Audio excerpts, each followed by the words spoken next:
him tap his gold pen against the quarterly report I'd prepared. The same report showing I'd brought in 37% of our new business this year. I understand, I said quietly, gathering my papers. We'll revisit in 6 months, he added with that dismissive wave I'd grown to hate. Walking back to my desk, my phone buzzed. Hisashi from our Japanese client was texting about their planned contract expansion, the one that would double our revenue, the one my boss knew nothing about yet. A plan began forming in my mind. Sometimes the best response isn't an argument, it's a demonstration. And tomorrow's company-wide meeting would be the perfect stage for it. Before I share what happened next, I need you to understand something. I'm not someone who seeks revenge.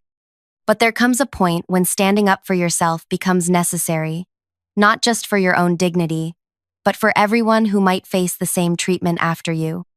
Stay with me until the end, because what unfolded changed not just my career, but the entire company's future in ways no one could have predicted. My name is Avenya.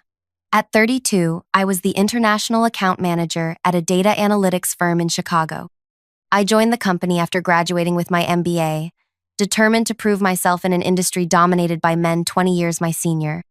I'm the daughter of Filipino immigrants who sacrificed everything for my education, teaching me that hard work always pays off, a belief my boss, Arendor, seemed determined to test. I'm naturally reserved, more comfortable analyzing spreadsheets than speaking in meetings.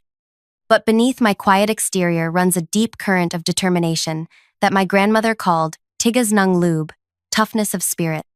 It's what kept me going through 16-hour workdays and countless setbacks in an environment where being overlooked seemed to be my permanent condition. When I first joined the company, I admired Arendor. He appeared decisive, commanding respect with his booming voice and confident directives. He'd built the company from a small consultancy into a mid-sized firm with 50 employees. But as years passed, I noticed how he claimed credit for others' ideas, particularly mine. How he interrupted female employees but never male ones. How promotions went to those who mirrored his aggressive style, regardless of their actual contributions. The Japanese account had been my focus for 18 months. No one else wanted it. The time difference meant early mornings and late nights, plus there were cultural nuances that required patience and study.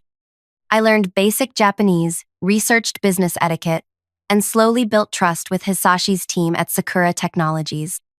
What began as a modest consulting arrangement had grown into our largest potential international partnership.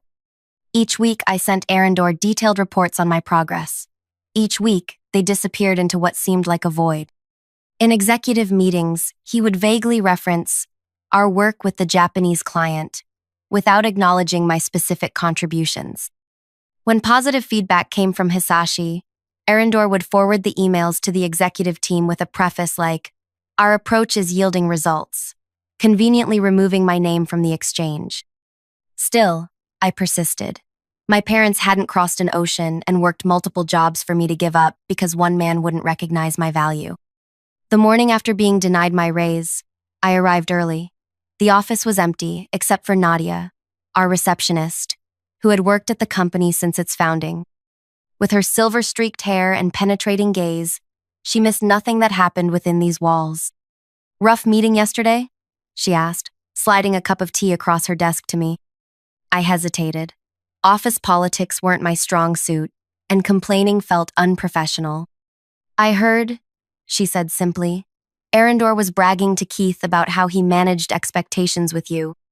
My fingers tightened around the warm cup. "Is that what he calls it?"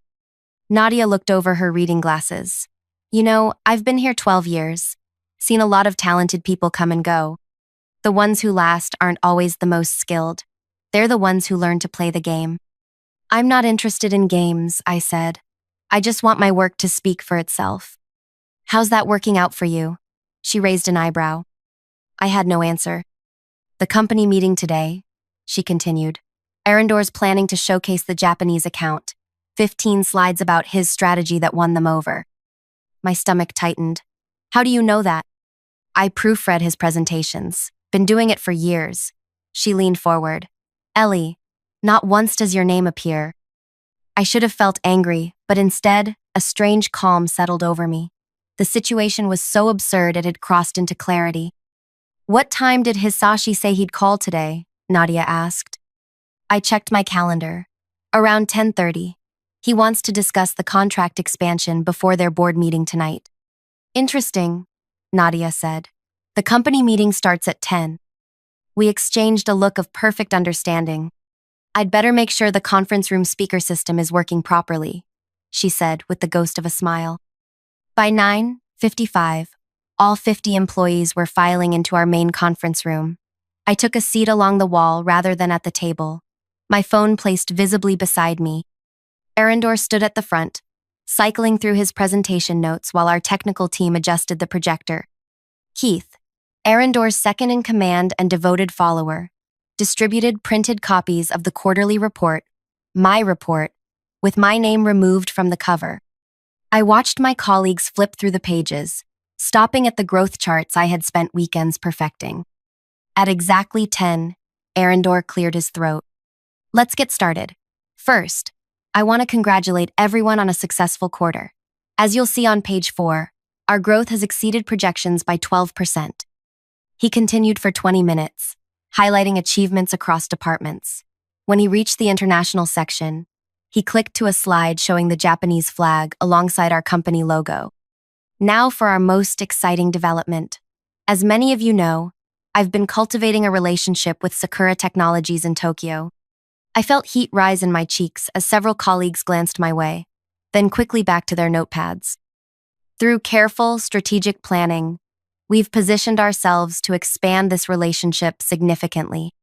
My approach has been to demonstrate our value incrementally, building trust through consistent delivery. My approach, my careful relationship building, my 4 a.m. calls and cultural research and language lessons. Arendor continued, I expect to finalize an expanded contract within the month, potentially doubling our current arrangement. Just as he clicked to the next slide, my phone lit up. The caller ID displayed Hisashi Takeda, Sakura Tech. Perfect timing. I raised my hand slightly. Arendor paused, irritation flashing across his face. Yes, Avenya? I'm sorry to interrupt, I said clearly. It's Hisashi from Sakura Technologies calling. Should I take it or call back later? The room fell silent. Arendor's expression flickered between annoyance and panic. We're in a meeting, he said stiffly. Of course. I'll message that you're unavailable to discuss the contract expansion. More silence. I could almost hear Arendor calculating the optics of dismissing a call from our biggest potential client in front of the entire company. No, he finally said. Take it, briefly. I answered the phone. Good morning, Hisashi. You're actually on speaker with our whole team during our company meeting. Ah, excellent timing. Hisashi's voice filled the room. I was calling with wonderful news I wanted to share with you first, but now everyone can hear. I caught Arendor's panicked expression. He clearly hadn't expected Hisashi to be so enthusiastic about speaking to me specifically. Our board met early this morning, Hisashi continued. We've decided to increase our contract to $12 million, 3 times the original amount we discussed. Your strategic approach and attention to our specific needs impressed everyone tremendously. The room went completely still. $12 million. It would be the largest contract in our company's history. That's wonderful news, I replied, maintaining professional composure while my heart raced. There's more, Hisashi said. As I mentioned in our private discussions last month, we've been looking for someone to head our new international division based in our Singapore office. The board has officially approved our offer to you. $300,000 annually plus relocation and benefits. We believe your vision aligns perfectly with our expansion goals. I watched Arendor's face drain of color as he gripped the edge of the podium. I'm honored by your offer, I said carefully. This actually comes at an interesting time. I hope that means you'll consider it seriously. Hisashi replied. Oh, and one more thing before I let you return to your meeting. We should mention that the acquisition will be finalized next week. Murmurs broke out across the room. Acquisition? No one had mentioned any acquisition. Acquisition? I asked, though I already suspected what was coming. Yes, our purchase of your company. Didn't your leadership team inform everyone? The paperwork is nearly complete. We're looking forward to restructuring the leadership with your guidance on who truly drives value. The room erupted in hushed conversations and shocked expressions. Arendor stood frozen, his presentation forgotten on the screen behind him. I believe this might be news to some of my colleagues, I said carefully. Perhaps we should discuss the details later today. Of course. I apologize if I've spoken out of turn. Please call me after your meeting to discuss next steps. Have a good day, everyone. The call ended, leaving a deafening silence in the conference room. Arendor cleared his throat. Let's take a 15-minute break, he announced, his voice strained. We'll resume with the marketing update afterward. As people filed out, buzzing with questions, Arendor approached me. My office. Now, he hissed. I followed him down the hallway, aware of eyes watching us go. Inside his office, he closed the door and turned to me. What acquisition? What job offer? What have you been discussing with them without authorization? I maintained my composure. Hisashi reached out to me directly last month about their interest in acquiring a controlling stake in our company. I forwarded you 3 emails about it. I also mentioned their interest in creating an international division during our strategy meeting 2 weeks ago. Arendor's face reddened. I don't recall any of this. I have the email thread saved, along with your replies saying you'd handle it at the executive level. As for the job offer, that was unexpected. I haven't given them an answer. He ran a hand through his hair, processing the implications. This is all moving too fast. We need to slow this down, renegotiate terms. The terms are quite favorable, I said. The valuation is 30% above market rate. I assumed you were pleased with the arrangement. We can't just let them take over. His voice rose. And we certainly can't have them restructuring leadership based on your opinions. I looked at him steadily. Yesterday, you told me my performance didn't justify a raise, despite bringing in nearly 40% of our new business. Today, our largest client offered me a position at 3 times my current salary because of that same performance. Which assessment do you think is more accurate? If you're enjoying this story so far, take a moment to like this video and subscribe to our channel. Click the notification bell so you never miss our weekly stories of workplace justice and sweet, satisfying revenge. Our community thrives on sharing these moments when underestimated people finally get their due, and trust me, you won't want to miss what happens next in Avenya's showdown. Arendor stared at me, his confidence visibly crumbling as the reality of his situation sank in. For the first time since I'd known him, he seemed at a loss for words. Look, he finally said, lowering his voice to a more conciliatory tone. Perhaps I was hasty yesterday. We could revisit your compensation package. A 25% raise instead of 20%, effective immediately. I studied the man who had dismissed my contributions for years. Now he was scrambling, attempting to salvage his position with money he'd denied me just 24 hours earlier. This isn't about the raise anymore, Arendor. Then what do you want? A promotion? A different title? Recognition. Respect. Things you can't suddenly offer when it's convenient. He leaned against his desk, attempting to regain composure. You don't understand the pressures of running a company like this. Sometimes difficult decisions. Save it, I interrupted, surprising myself with my boldness. For 3 years, I've watched you take credit for others' work, not just mine.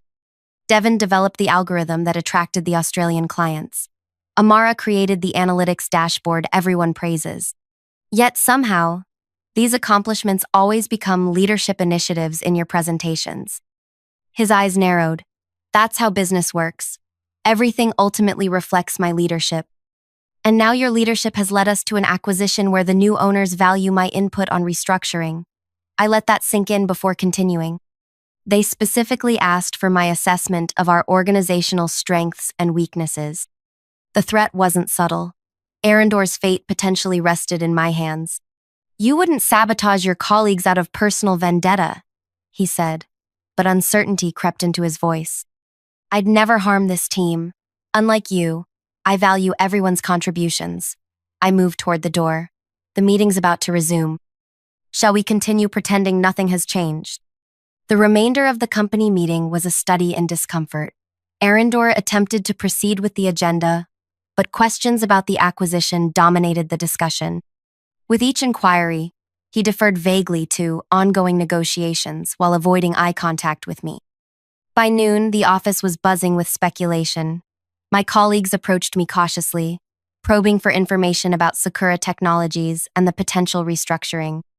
I answered honestly but carefully, conscious that my words carried new weight. Nadia caught me as I returned from lunch. "Your office has been busy," she whispered, nodding toward my door. Sure enough, a line of anxious colleagues waited outside, each clutching folders or notepads, evidence of their contributions they feared had been overlooked. First was Devin, our algorithm specialist, who'd been passed over for promotion twice. "I just wanted to remind you about the Australian project," he began tentatively. "I have documentation of my development process if it's relevant to any discussions." After him came Amara, then Jesse, then Pavel, each recounting projects where their work had been absorbed into Arendor's narrative of success. With each conversation, the pattern became clearer. Talented people systematically denied recognition. At 3 o'clock, my phone rang again. Hisashi wanted to schedule a video call to discuss transition details. I reserved the small conference room, away from Arendor's office. On screen, Hisashi appeared with two Sakura executives I'd met during their visit last spring. After exchanging pleasantries, they outlined their vision for the acquisition. "We value your company's technical expertise," Hisashi explained, "but we've observed concerning leadership practices during our due diligence." "What sort of practices?" I asked, though I already knew. "Credit concentration, decision bottlenecks, talent retention issues. Our research shows several key contributors left within the past 2 years, citing lack of recognition." I nodded. That aligns with my observations. "We'd like you to prepare a talent assessment, identifying who truly drives innovation and client satisfaction. This will inform our restructuring decisions." He paused. "Regardless of your decision about the Singapore position, we value your insight." The conversation continued for an hour, covering integration timelines and announcement protocols. By the end, I understood my unexpected power. I could shape the future of the company and the futures of everyone who worked there. Walking back to my office, I passed Arendor huddled with Keith and 2 other executives, their worried expressions telling me they were discussing damage control. They fell silent as I passed. My desk phone rang moments after I sat down. It was Arendor's assistant, requesting my presence in the executive conference room. When I arrived, only Arendor was there, sitting at the head of the table with a folder in front of him. "Close the door," he said without looking up. I did, then remained standing. "I've been reviewing your personnel file," he began, opening the folder. "Your initial interview notes mention reluctance to assert herself in group settings and needs development in leadership presence. These concerns have persisted in your performance reviews." I almost laughed at the transparent attempt to undermine my confidence. "Are those the same reviews where I exceeded every quantitative target?" He ignored my question. "The point is, Avenya, you lack the executive presence to guide a restructuring process. Your technical skills are valuable, but you don't understand the nuances of organizational dynamics. Is that why Sakura Technologies offered me an executive position?" His jaw tightened. "They don't know you like I do. They see quarterly results, not day-to-day limitations." "Interesting perspective," I replied. "What exactly did you call me here to discuss?" He closed the folder and leaned forward. "I'm offering you a deal. Support me during this transition. Emphasize my strategic vision to the acquisition team. In return, you'll receive the promotion to senior director you've wanted, plus the raise we discussed earlier." The proposal was so predictable, I almost felt disappointed. And if I decline? Then I'll be forced to highlight certain performance inconsistencies in my handover reports. Your judgment calls on the Brazilian market entry, for instance, or your initial reluctance with the Japanese cultural training. Blackmail, thinly veiled as professional feedback. I remained silent, considering my response. "Additionally," he continued, "I've prepared an alternative acquisition proposal for the board, one that maintains our executive structure while still delivering shareholder value. You're assuming the board will choose your leadership over Sakura's offer." "I founded this company," he said, voice rising slightly. The board respects my vision. I studied him, this man who had built something significant yet couldn't share credit for its success. There was something almost tragic in his desperation. I'll consider your proposal, I said finally. You have until tomorrow morning. The board meets at 11. I left without further comment, my mind already sorting through options. Back at my desk, I found a message from Hisashi requesting our talent assessment by the following afternoon. The timing wasn't coincidental. Sakura wanted my input before finalizing their approach with our board. That evening, I stayed late, reviewing 3 years of projects, team compositions, and results. The pattern was unmistakable. Our most successful initiatives came from collaborative teams that Arendor had minimal involvement with, yet he had positioned himself as the architect of each success. At 9, Nadia knocked on my door, coat already on. Still here? You should rest before tomorrow's chaos. Almost finished, I said, gesturing to my notes. She lingered in the doorway. You know, in 12 years, I've kept many secrets for Arendor. Professional discretion and all that. I looked up, sensing she had more to say. But there's something you should see before you make any decisions. She placed a flash drive on my desk. Board presentation drafts from the last 3 years.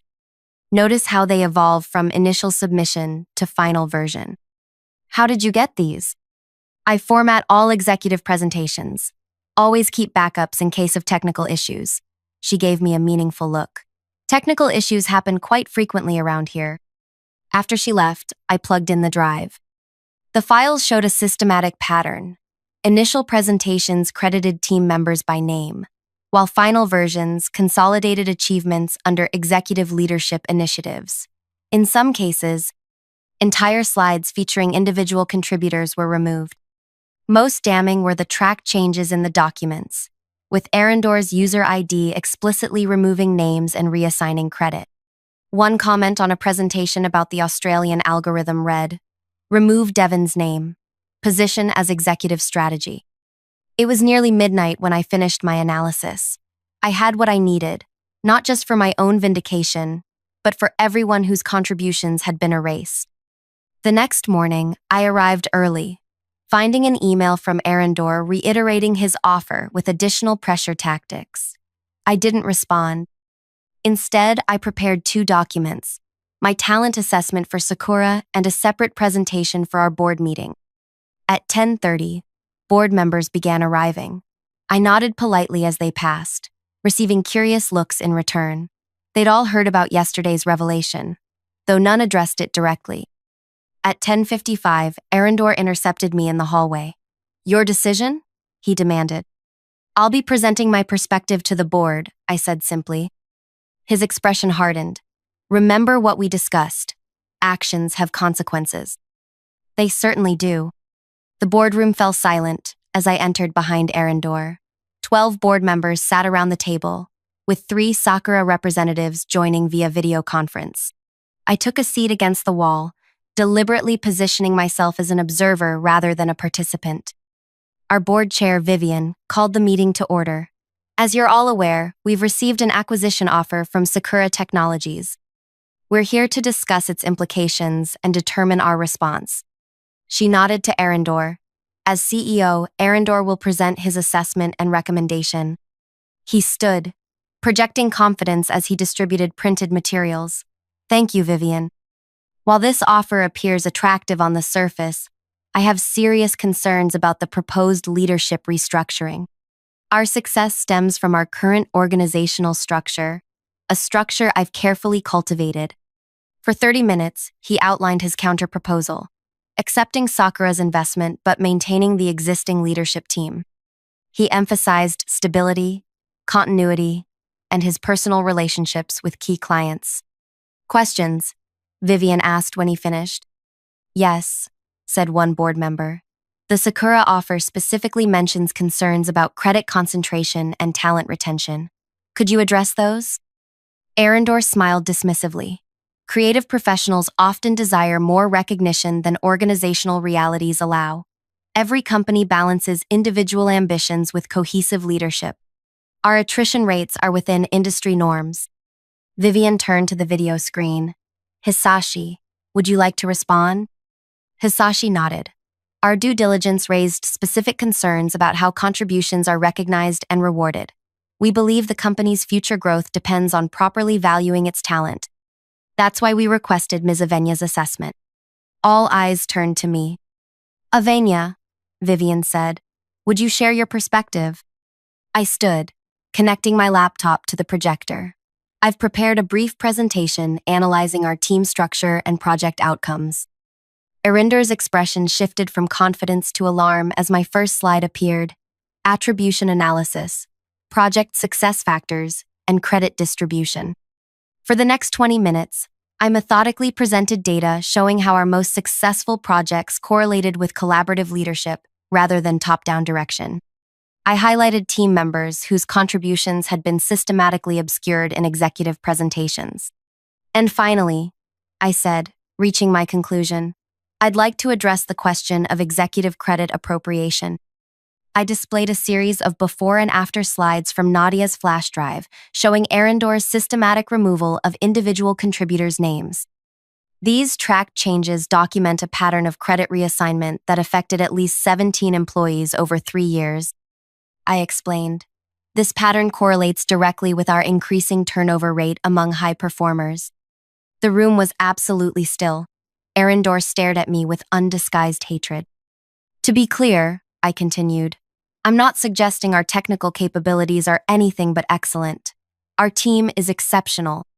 But their continued motivation depends on a leadership structure that values their contributions. Vivian studied me carefully. What would you recommend, Avenia?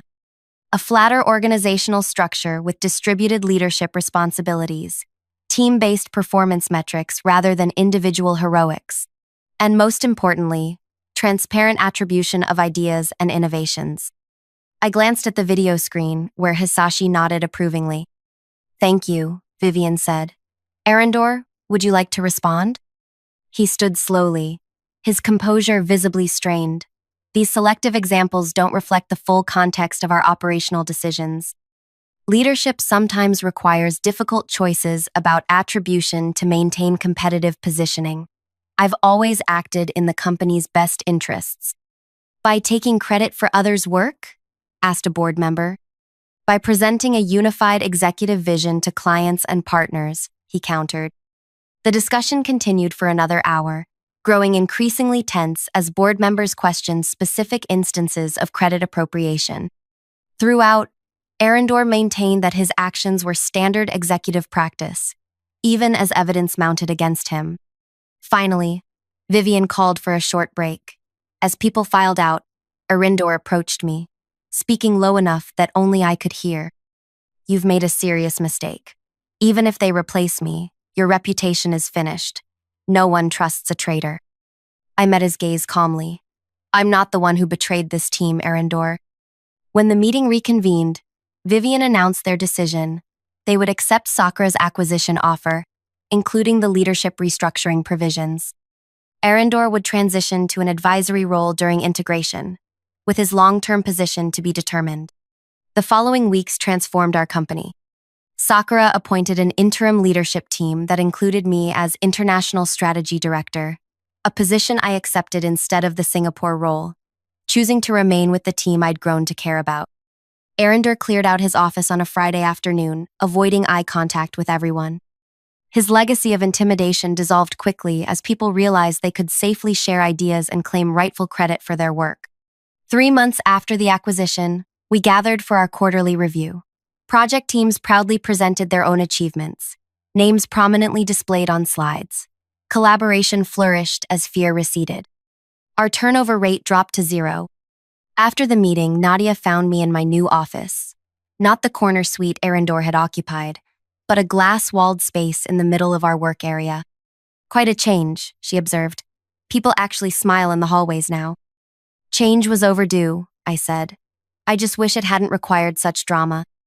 She shook her head. Some lessons only come through consequences. Speaking of which, she handed me an industry newsletter, open to a small announcement.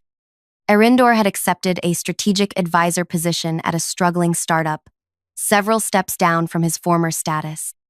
The business world notices how you treat people, Nadia said. Eventually.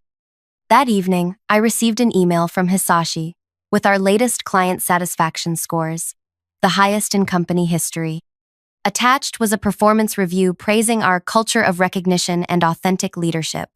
I forwarded it to the entire team with a simple note. This belongs to all of us. Because true leadership isn't about claiming credit. It's about creating space for everyone to shine. If this story resonated with you, please take a moment to like, subscribe, and share your thoughts in the comments below. Have you ever had your contributions overlooked or witnessed someone else's work being claimed by a superior? How did you handle it? Our community thrives on these shared experiences of workplace justice and personal growth. Remember, recognition isn't just about ego. It's about creating environments where talent can flourish. Sometimes the most powerful response to being undervalued isn't just walking away, but helping build something better for everyone. Subscribe now for more stories of resilience, redemption, and the sweet satisfaction of earning your rightful place.